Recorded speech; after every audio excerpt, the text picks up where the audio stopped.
So since we have finish with exercise 11.2 तो आज हम लोग स्टार्ट करेंगे प्लेन्स। तो लाइन का ऑलमोस्ट इक्वेशंस, देन कैसे distance between two lines, angle between two lines, ये सब निकालते हैं। पिछले टाइम 11.2 में वो सारा कुछ क्वेश्चंस एंड ऑल डिस्कस किया है। तो अब हम लोग का जो नया पोर्शन स्टार्ट होता है वो प्लेन। तो प्लेन बेसिकली क्या होता है, जैसे कि एक्स वाई एक्सेस दोनों मिला के एक प्लेन बनता है, Y Z plane, Z X plane, X Z plane. तो ऐसे करके ये सारा प्लेन्स का अभी हम लोग इक्वेशंस कैसे निकालते हैं वो सीखेंगे। तो फर्स्ट ऑफ ऑल जैसे कि लाइन का इक्वेशन जनरेट करने के लिए दो तरीका होता है, तो वैसे प्लेन का इक्वेशन जनरेट करने के लिए तीन तरीका होना चाहिए। And these three different types are denoted by the things which are given. तो क्या क्या चीज़ें दिया हुआ है कि उन चीज़ों से हम लोग different different equation of plane निकालेंगे। तो पहला ये है the normal to the plane and its distance from the origin. तो जब नॉर्मल टू द प्लेन दिया रहेगा, नॉर्मल टू द प्लेन का मतलब क्या है, अगर तुम्हारे पास एक प्लेन है तो नॉर्मल टू द प्लेन मतलब एक ऐसा वेक्टर जो प्लेन के साथ परपेंडिकुलर हो, मतलब एक परपेंडिकुलर डायरेक्शन दे देगा। नॉर्मल टू द प्लेन मतलब एक ऐसा वेक्टर जिसका डायरेक्शन परपेंडिकुलर है प्लेन के अक्रॉस में, बट उसका मैग्नीट्यूड कुछ नहीं देगा। They will not give you the magnitude, just giving you the direction. Direction का मतलब क्या है, यूनिट वेक्टर दे देगा। ठीक है, a unit vector which is perpendicular to the plane will be given, and the other one is the distance from the origin will be given. So these two things are given and तुम्हें क्या करना पड़ेगा, equation of the plane निकालना पड़ेगा। जैसे class 11 में हम लोग करते थे, स्लोप दे देगा, देन पॉइंट दे देगा, तुम्हें क्या करना पड़ेगा, इक्वेशन ऑफ लाइन निकालना पड़ेगा। And we know what we use to call it as a point slope form. Point और स्लोप यूज करके इक्वेशन ऑफ द लाइन निकालना है। तो यहाँ पर normal to the plane and distance from the origin use करके equation of the plane निकालना है। अब इस इक्वेशन ऑफ द प्लेन को हम लोग नॉर्मल फॉर्म भी कहते हैं।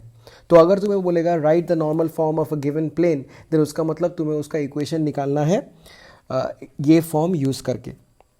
तो पहले इसको डिस्कस करते हैं, उसके बाद बी और सी पे जाएंगे। तो नाउ वी हैव, अब हम लोग क्या करेंगे, पहले एक प्लेन ड्रॉ करते हैं। तो यहाँ पर हो गया एक ये एक्स वाई जेड, ये एक्सिस हो गया। अब यहाँ पर मैं क्या बोल रहा हूँ कि ये जो है ये एक प्लेन पे एक प्लेन इसके अंदर है। तो यहाँ पर एक प्लेन ड्रॉ कर लेता हूँ मैं। तो I will just draw a normal plane in here. तो ये एक प्लेन ड्रॉ कर लिया, ठीक है। अब क्या बोला है कि the distance from the origin is given. अब डिस्टेंस फ्रॉम द ओरिजिन का मतलब क्या, अब डिस्टेंस तो बहुत सारा डिस्टेंस हो सकता है, लेकिन डिस्टेंस हमेशा जब भी कोई डिस्टेंस देगा, दो पॉइंट, दो लाइन, दो प्लेन, किसी भी दो चीज़ के बीच में अगर कोई डिस्टेंस का बात बोलेगा तो उसका मतलब it is always about the perpendicular distance between them. तो हमेशा परपेंडिकुलर डिस्टेंस के बारे में बात करते हैं, because perpendicular distance is the shortest distance between two things, so that's why we talk about perpendicular distance. तो अब इसको ओरिजिन को ओ ले लो, और यहाँ पर ये जो डिस्टेंस है इसको हम लोग क्या करते हैं, यहाँ पर डिस्टेंस ही दिया हुआ है तो इस डिस्टेंस को हम लोग क्या लेते हैं, डी ले लेते हैं, ठीक है। अब ये तो किसी पॉइंट, प्लेन पे कोई पॉइंट के साथ मेजर करेंगे ये डिस्टेंस, तो इस पॉइंट को हम लोग ले लेते हैं एन। तो यहाँ से मैं देखता हूँ कि जो ओ एन है, ओ एन ये जो लाइन है, लाइन सेगमेंट है, इसका जो लेंथ है वो है D, and that is the D is nothing but the distance from the origin. तो यहाँ पर मैं एक चीज़ लिख लेता हूँ, let the distance of the plane from the origin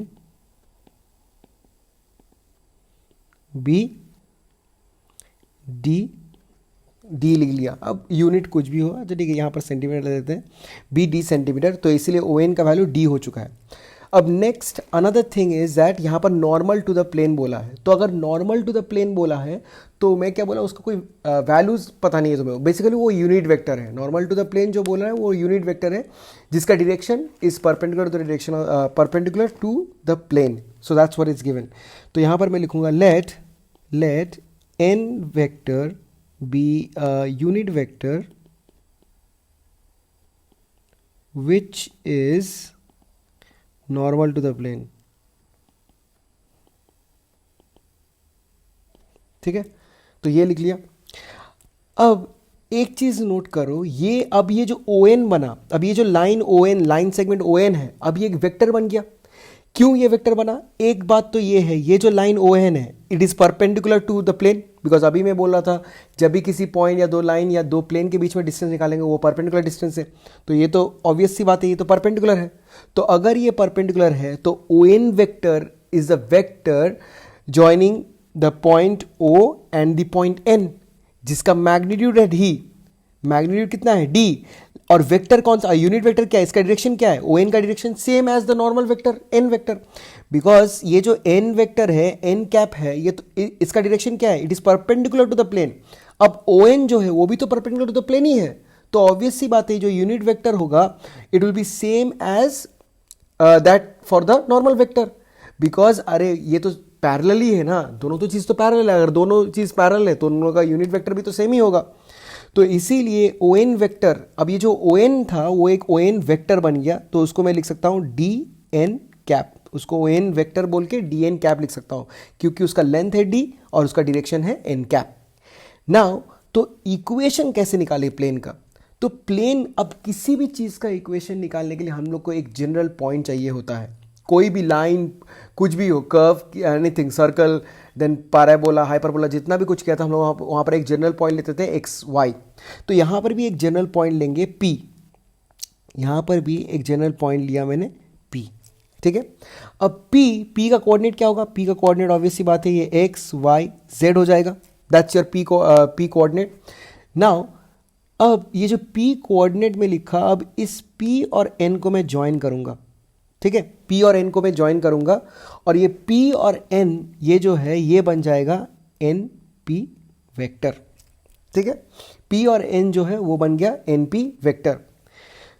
तो नाउ ये ओ एन वेक्टर है, ओ से लेकर एन तक जा रहा है, एन पी वेक्टर है, एन से लेकर पी तक जा रहा है।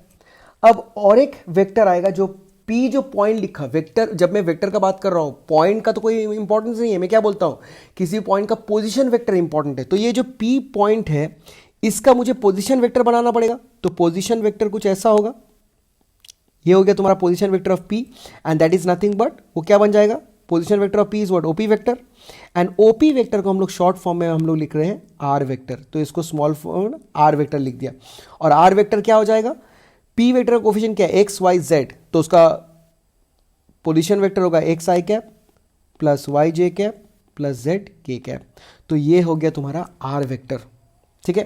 तो मुझे क्या क्या वेक्टर मिला, एनपी वेक्टर, ये है तुम्हारा a vector which lies on the plane, ये प्लेन के ऊपर ही लाई करता है।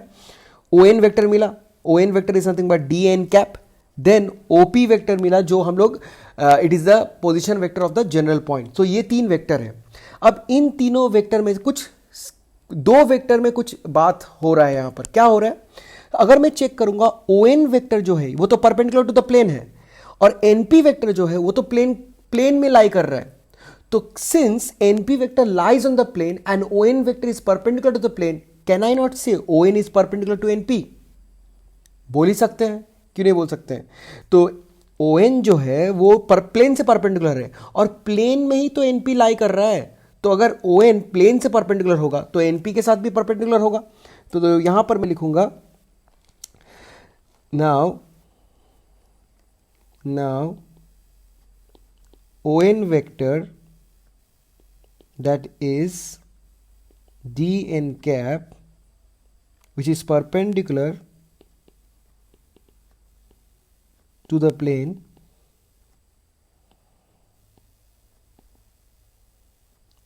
is also perpendicular to the vector np which lies on the plane। So अब दो चीज परपेंडिकुलर है, हम लोग क्या बोलते आ रहे हैं, अगर दो चीज परपेंडिकुलर तो उसका मतलब क्या है, उसका मतलब ये है, so O N vector dot N P vector, तो इन दोनों का डॉट प्रोडक्ट क्या होगा, जीरो होगा। ओ एन वेक्टर का वैल्यू मुझे पता है डी एन कैप, अब ये एन पी वेक्टर का वैल्यू क्या होगा।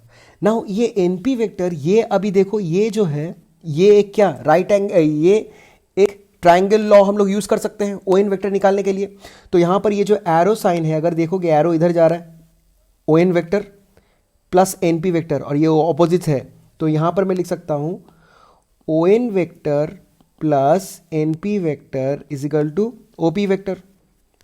और मुझे चाहिए क्या, एन पी वेक्टर मुझे चाहिए, तो एन पी वेक्टर क्या हो जाएगा, that will be O P vector minus O N vector. और O P vector is what, R vector minus, और ओ एन वेक्टर क्या है, ओ एन वेक्टर हम लोग को ऑलरेडी पता है, so O N vector is nothing but D N cap. ठीक है, तो एन पी वेक्टर की जगह पे हम लोग r minus d N cap put कर देंगे, तो यहां पर क्या हो जाएगा, ओ एन वेक्टर हो जाएगा, O N vector will B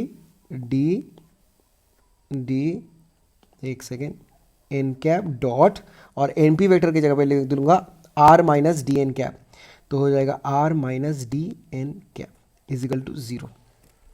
ठीक है, अब ये लिखने के बाद एक्चुअली हम लोग लिखते हैं ऐसे करके, r minus d N cap को आगे लिखते हैं, सो दोनों कोई प्रॉब्लम नहीं है, ये डॉट प्रोडक्ट है, ये कॉम्पिटेटिव है, बट जनरली हम लोग r minus d N cap को आगे लिखते हैं। अब ये अगर मैं डॉट प्रोडक्ट किया तो क्या होगा यहाँ पर, फर्स्ट ऑफ ऑल ये जो वैल्यू है d, ये तो एक कांस्टेंट वैल्यू है, ये d जो वैल्यू है वो तो कांस्टेंट है, तो अगर वो कांस्टेंट है तो इसको तो मैं ऐसे भी लिख सकता हूं, r minus d N cap dot N cap is equal to 0। तो d तो चले जाएगा, d को तो अगर मैं राइट हैंड साइड पे लेके जाऊंगा तो वो 0 बाई डी हो जाएगा, तो वो तो 0 ही बन जाएगा, क्योंकि वो कांस्टेंट है, उसको तो मैं कहीं भी ले जा सकता हूं। अब अगर डॉट प्रोडक्ट किया तो क्या होगा, r, अच्छा सॉरी ये वेक्टर होगा, r dot N cap minus d N cap dot N cap is equal to 0, ये आया, तो ये हो गया r dot N cap minus, अब दो यूनिट वेक्टर, दो सिमिलर यूनिट वेक्टर में अगर डॉट प्रोडक्ट करूंगा तो क्या होता है उसका value, i cap dot i cap 1, j cap dot j cap 1, k cap dot k cap 1, तो N cap dot N cap ये भी 1 होगा, तो इसका वैल्यू डी आ गया।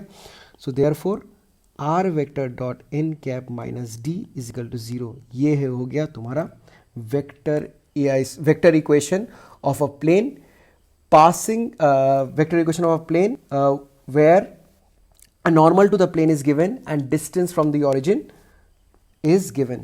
तो ये ऐसे करके वेक्टर इक्वेशन निकालते हैं। अब इसका हम लोग जैसे कि लाइन में कर रहे थे, इसका हम लोग कार्टेशियन इक्वेशन में निकालेंगे, कार्टेशियन फॉर्म। तो कार्टेशियन फॉर्म के लिए मुझे क्या करना पड़ेगा, एक एक करके पॉइंट को डिफाइन करना पड़ेगा। तो कार्टेशियन फॉर्म के लिए आर वेक्टर को हम लोग ले लेंगे x I cap plus Y J cap plus Z K cap, then अब डी तो वो डी रहेगा बिकॉज इट्स अ डिस्टेंस, तो उसका तो कुछ चेंजेस करने की जरूरत नहीं है।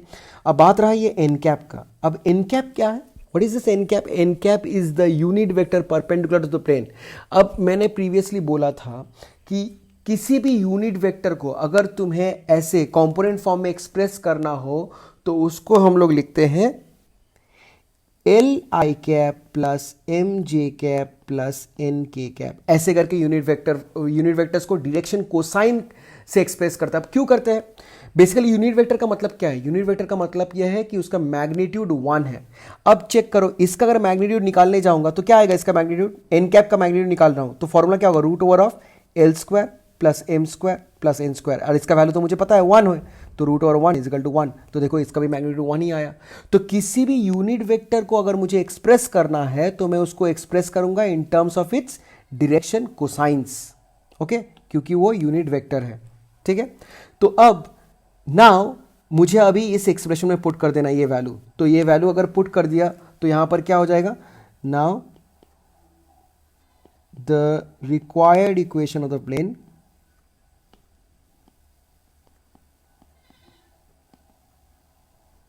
इज, तो इक्वेशन ऑफ द प्लेन क्या हो जाएगा, अब मैं क्या करूंगा, इस आर के जगह पे ये x I cap plus Y J cap ये पुट कर दूंगा, तो यहां पर हो जाएगा, अच्छा ये माइनस डी को उधर कर देते हैं, तो ये तो N cap is equal to D ऐसे भी लिख सकते हैं, तो ये लिख दिया R vector dot N cap is equal to D, तो आर वेक्टर की जगह पे X I cap plus Y J cap plus Z K cap dot L I cap plus M J cap plus N के cap is equal to D.